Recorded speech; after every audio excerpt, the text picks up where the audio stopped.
ದೇಶದಲ್ಲಿ ಎಲ್ಲರೂ ಹುಬ್ಬೇರಿಸುವಂತಹ ವಿಮಾನವೊಂದನ್ನು ನಿರ್ಮಿಸಿದ್ದಾರೆ.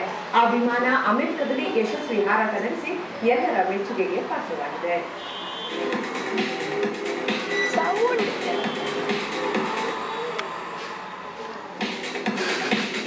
ಆಗಸದಲ್ಲಿ ವಿಮಾನ ಹಾರಿಸುವ ಕನಸಿಗೆ ರೈಟ್ ಬ್ರದರ್ಸ್ ರೆಕ್ಕೆ ಪುಕ್ಕ ಕಟ್ಟಿದ್ದು ಈಗ ಇತಿಹಾಸ. ರೈಟ್ ಸೋದರರಂತೆ ಬೆಂಗಳೂರಿನ ಈ ವಿದ್ಯಾರ್ಥಿಗಳು ಕೂಡ ಮಹತ್ ಸಾಧನೆ ಮಾಡಿದ್ದಾರೆ. ತಾವೇ ನಿರ್ಮಿಸಿದ ಲೋಕದ ಹಕ್ಕಿಯನ್ನ ಮಾರ್ಚ್ 18ರಂದು ಅಮೆರಿಕದ ಟೆಕ್ಸಸ್ನ ವೈಮಾನಿಕ ಸ್ಪರ್ಧೆಯಲ್ಲಿ ಹಾರಿಸಿದ್ದಾರೆ. ಈ ಮೂಲಕ ಕರ್ನಾಟಕದ ಕೀರ್ತಿ ಗಡಿಯಾಚೆಗೂ ಪಸರಿಸುವಂತೆ ಮಾಡಿದ್ದಾರೆ.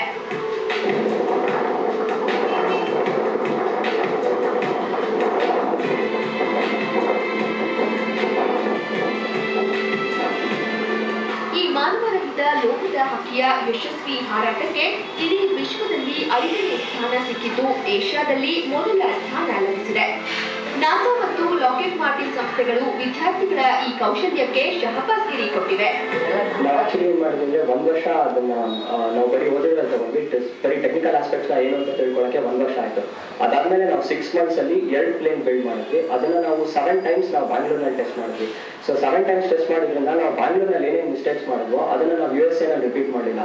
ಸೊ ನಮ್ಗೆ ಅವಾಗ ಪ್ರಾಕ್ಟಿಕಲ್ ನಾಲೆಡ್ಜ್ ತುಂಬಾ ಆಯ್ತು. ಸೊ ಇದರಿಂದ ನಾವು ಆಕ್ಚುಲಿ 5th ಪೊಸಿಷನ್ಗೆ ಬರೋಂಗೆ ಹೆಲ್ಪ್ ಆಯ್ತು ನಮಗೆ. PES ಕಾಲೇಜಿನಲ್ಲಿ ಮೆಕ್ಯಾನಿಕಲ್ ಇಂಜಿನಿಯರಿಂಗ್ ವ್ಯಾಸಂಗ ಮಾಡುತ್ತಿರುವ ಈ ಪ್ರತಿಭಾವಂತರ ತಂಡ ವಿಮಾನ ಹಾರಿಸುವ ಮುನ್ನ ಸಾಕಷ್ಟು ಅಡೆತಡೆಗಳನ್ನ ಎದುರಿಸಿದೆ. ರಿಮೋಟ್ ಆಧಾರಿತ ಗ್ರಾಫಿಕಲ್ ಯೂಸರ್ ಇಂಟರ್ಫೇಸ್ ಎಂಬ ಪ್ರೋಗ್ರಾಂ ತಯಾರಿಸಲು ಮತ್ತು ವಿನ್ಯಾಸಕ್ಕಾಗಿ ಸಮಯದ ಜೊತೆಗೆ 3.5 ಲಕ್ಷ ಖರ್ಚಾಗಿದೆ. ವಿಶೇಷ ಅಂದ್ರೆ ಈ ಏರ್ಕ್ರಾಫ್ಟ್ 7 kg ತೂಕವಿದ್ರೂ 18 kg ಭಾರ ಹೊರುವ ಸಾಮರ್ಥ್ಯ ಹೊಂದಿದೆ. ಟೆಕ್ಸಸ್ನ ಸೊಸೈಟಿ ಆಫ್ ಆಟೋಮೋಟಿವ್ ಇಂಜಿನಿಯರಿಂಗ್ ಸಂಸ್ಥೆ ಇದರ ತಾಕತ್ತನ್ನ ದೃಢೀಕರಿಸಿದೆ. ಬೇಸಿಕಲಿ ಈ SIN ಆರ್ಗನೈಸೇಷನ್ ಅವರು ಒಂದು ಕನ್ಸ್ಟ್ರೆಂಟ್ಸ್ ಅಂತ ಕೊಡ್ತಾರೆ. ಟೋಟಲ್ ಸಮೇಷನ್ ಆಫ್ ಲೆನ್ಸ್ ಇಷ್ಟಿರಬೇಕು, ಇದೇ ಇಂಜಿನ್ ಯೂಸ್ ಮಾಡಬೇಕು, ಪ್ಲಸ್ ಇದೇ ಥರ ಟೆಕ್ನಿಕಲ್ ಸೇಫ್ಟಿ ರೆಗ್ಯುಲೇಷನ್ಸ್ ಹೀಗೆ ಇರಬೇಕು ಅಂತೆಲ್ಲ ಕೊಟ್ಟಿರ್ತಾರೆ. ನಾವು ಅದನ್ನು ಎಲ್ಲ ಕನ್ಸ್ಟ್ರೆಂಟ್ಸ್ನ ಅನಲೈಸ್ ಮಾಡಿ ಒಂದು ಓವರಾಲ್ ಒಂದು ಸಾಫ್ಟ್ವೇರ್ ಡಿಸೈನ್ ಮಾಡಿ ಆ ಆಲ್ಗೊರಿದಮ್ಸ್ನ ಜನರೇಟ್ ಮಾಡಿ ಬೇಸಿಕಲಿ ನಮ್ಮ ಸಾಫ್ಟ್ವೇರ್ ಡಿಸೈನ್ ಮಾಡೋಕ್ಕೆ 2.5 months ಆಯಿತು. ಅದನ್ನು ಮಾಡಿ ನಾವು ಅದನ್ನು ಆಪ್ಟಿಮೈಸ್ ಮಾಡಿ ಒಂದು ಡಿಸೈನ್ ಬೇಸಿಕ್ ಅಲ್ಲಿ ಅರೈವ್ ಆಗಿ ನಾವು ಇದೇ ಮಾದರಿಯ ಮತ್ತೊಂದು ಅತ್ಯುತ್ತಮ ಮಾಡೆಲ್ ತಯಾರಿಸಲು ಈಗ ವಿದ್ಯಾರ್ಥಿಗಳು ಉತ್ಸುಕರಾಗಿದ್ದಾರೆ. ಒಟ್ಟಾರೆ ಪ್ರಾಯೋಗಿಕ ಶಿಕ್ಷಣ ನೀಡಿದ್ರೆ ವಿದ್ಯಾರ್ಥಿಗಳು ಸಮರ್ಥರಾಗಿ ರೂಪುಗೊಳ್ತಾರೆ ಅನ್ನೋದಕ್ಕೆ ಈ ಸಾಧನೆ ಕನ್ನಡಿಯಂತಿದೆ.